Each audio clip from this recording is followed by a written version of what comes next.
नमस्कार, एस्ट्रोमून में आपका स्वागत है। जय श्री राम, जय महाकाल। तो आज हम बात करने वाले हैं मंगल के बारे में। ज्योतिष में मंगल को किस चीज़ का कारक कहा गया है, तो हम इस प्रकार से समझेंगे। नवग्रह स्तुति जो है उसमें मंगल देव के लिए एक मंत्र कहा गया है। धरणी गर्भ संभूतम विद्युत कांति संप्रभम, धरणी गर्भ संभूतम विद्युत कांति संप्रभम कुमार शक्ति हस्तम च मंगलम तम प्रणमामयम। मतलब धरणी गर्भ संभूतम, जो धरती माँ के गर्भ से उत्पन्न हुए हैं।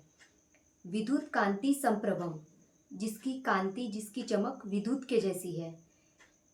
कुमार शक्ति हस्तम, जिसके हाथों में बल है, जिसके हाथों में जो हमें बल प्रदान कर रहे हैं, ऐसे मंगल को मेरा प्रणाम है। तो मंगल देव के बारे में स्तुति कही गई है। इसी मंत्र के अंदर हमें मंगल देव के कारक तत्वों को हम समझ सकते हैं। जैसे कि इस पहली जो लाइन है जिसमें कहा गया है धरणी गर्भ संभूतम, जो धरती माँ के गर्भ से उत्पन्न हुए हैं। धरती बोले तो लैंड, भूमि, जिसको हम मंगल देव के कारक तत्व में लिया जाता है, मंगल देव के कारक तत्व में गिना जाता है। मंगल देव जो है वो भूमि के कारक है। विद्युत कांति संप्रभम, मतलब जिसकी कांति विद्युत के जैसी है, तो उन्हें कहा गया है विद्युत का कारक। मतलब मंगल देव को कारक कहा गया है विद्युत का। विद्युत मतलब इलेक्ट्रिसिटी, बिजली या ऊर्जा भी बोल सकते हैं हम।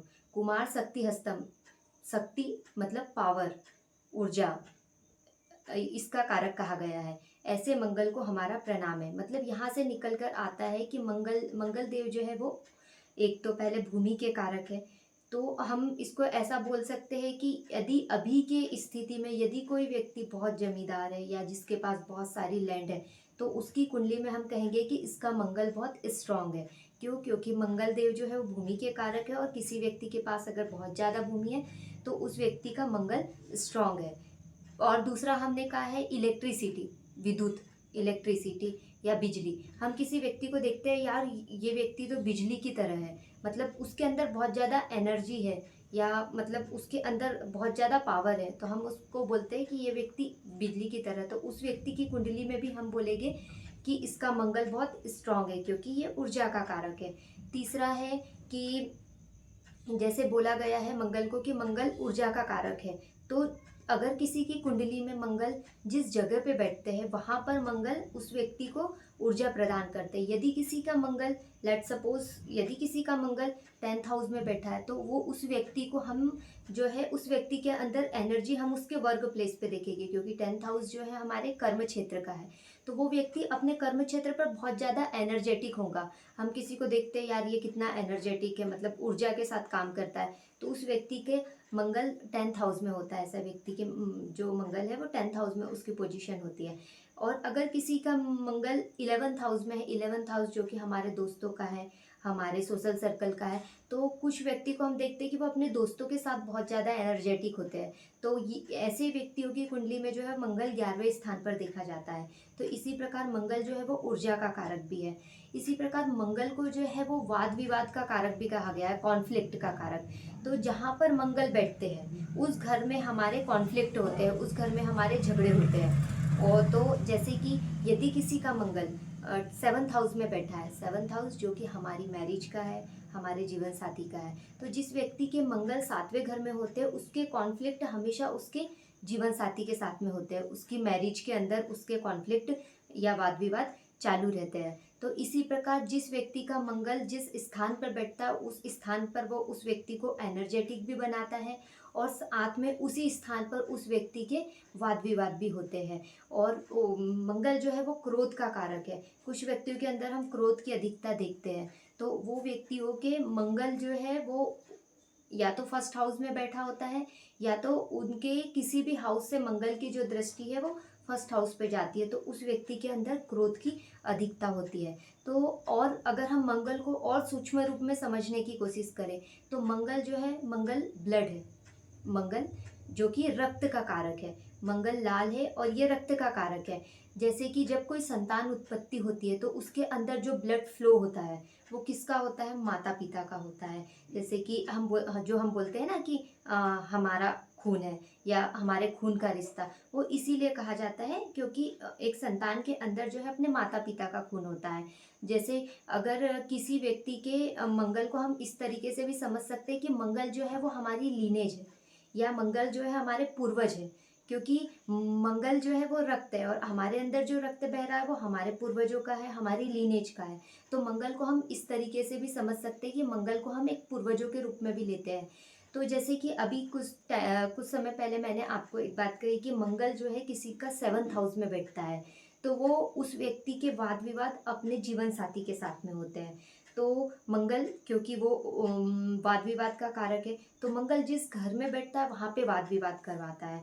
मंगल 7वें घर में बैठा, 7वां घर जीवन साथी का है, वो जीवन साथी के साथ में वाद विवाद करवाता है। परंतु इसका कारण क्या हो सकता है? इसका कारण ये है कि मंगल जो है वो हमारे पूर्वज भी है।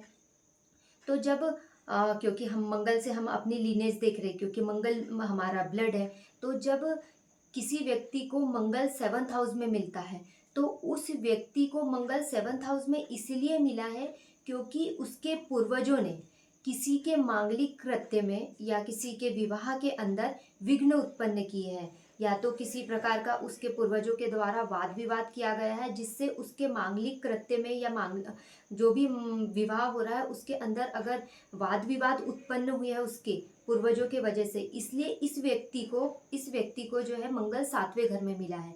क्यों? क्योंकि इसके पूर्वजों के द्वारा उस किसी के मांगलिक कृत्य में विघ्न उत्पन्न किए गए थे, इसलिए इस व्यक्ति को जो है मंगल अपने 7th हाउस में मिला है। क्योंकि 7th हाउस हमारे जीवन साथी का, तो अब इसकी शादी जो है, शादी के अंदर वाद विवाद करवा रहा है मंगल।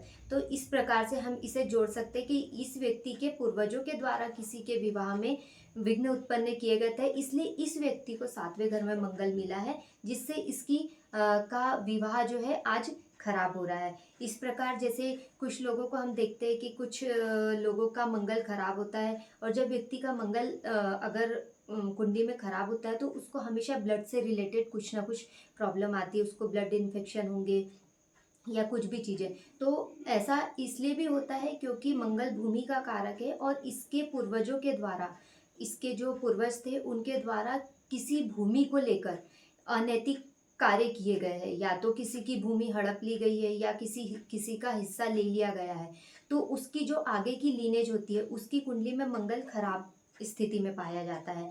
क्योंकि मंगल भूमि का कारक है, और भूमि इसके पूर्वज, और पूर्वज भी मंगल के द्वारा देखे जाते हैं, तो इसके पूर्वजों के द्वारा भूमि को लेकर कोई अनैतिक कृत्य किया गया है, इसलिए इसकी लीनेज में आगे वाली पीढ़ी को जो है मंगल खराब स्थिति में प्राप्त हुआ है। क्योंकि भूमि भूमि इसके द्वारा ली गई है, तो इस व्यक्ति को जो है मंगल की जो पीड़ा में जो है, इस या तो इस व्यक्ति को ब्लड से रिलेटेड कोई प्रॉब्लम होगी, और कुछ केस स्टडी में ये भी देखा गया है कि किसी किसी को ब्लड कैंसर तक भी जो पाया गया है, जिनका मंगल कुंडली में पीड़ित है। तो इस प्रकार जो है हम मंगल को इस तरीके से समझ सकते हैं। तो मंगल जो है हमारी कुंडली में हमारी ऊर्जा का, हमारे क्रोध का, हमारे वाद विवाद का, हमारे लीनेज का, ब्लड का कारक कहा गया है। तो इसी प्रकार हम मंगल को समझ सकते हैं। तो आपको मेरे द्वारा दी गई अगर ये जानकारी अच्छी लगी हो तो आप मेरे वीडियो को लाइक करें, शेयर करें और कमेंट ज़रूर करें।